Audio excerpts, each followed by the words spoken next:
Hello again. A new series about the Norman conquest of Britain in 1066 is being made jointly by the BBC and the American broadcaster CBS.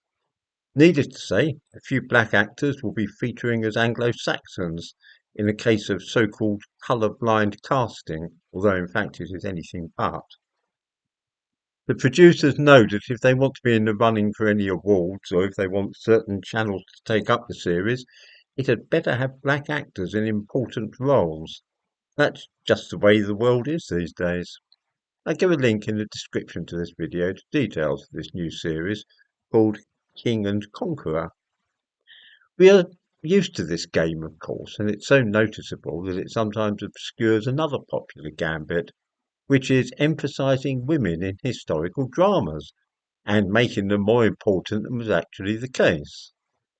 If they can be made to appear to be lesbians, then so much the better.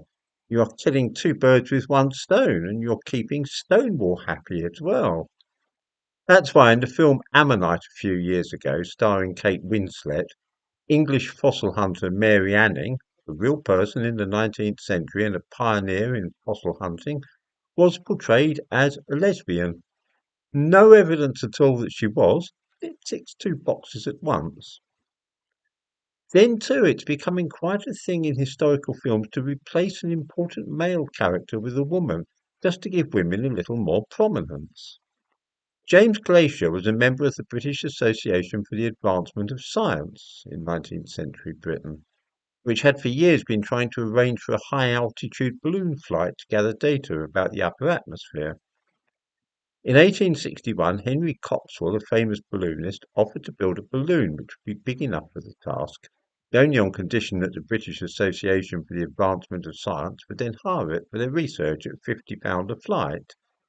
They agreed, and the big balloon called the Mammoth was duly constructed and took off on its first flight in July 1862. Neither of the two men taking part in this expedition were youngsters. Glaisher was 53 and Coxwell 10 years younger. Their trips into the stratosphere were the stuff of boys' own paper adventures. On the 5th of September, they took off once more from the Wolverhampton gasworks, where they were filling the balloon with hydrogen. It took the balloon a little over 3/4 of an hour to rise 26,000 feet, and this was when things went horribly wrong. Glaisher was breathless and giddy, and he passed out.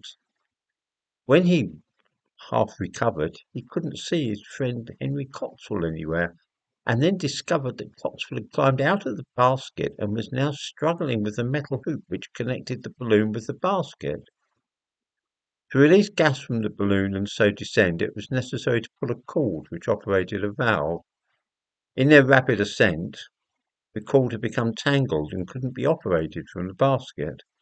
Coxwell had therefore climbed up to try and free it.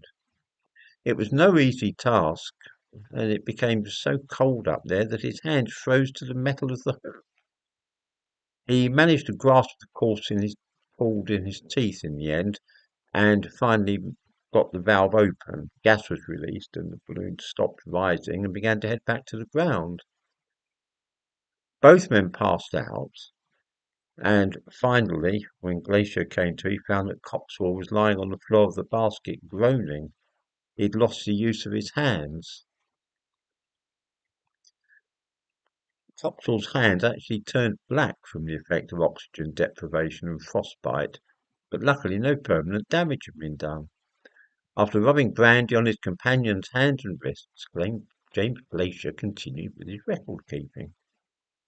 The two men became famous in Victorian England, but when in 2018 a biopic was made about James Glaisher's exploits, it was decided that it wouldn't be right to have two men as the heroes. The truly heroic Henry Coxwell was thus cast as a woman called Amelia, with Coxwell simply being erased from history.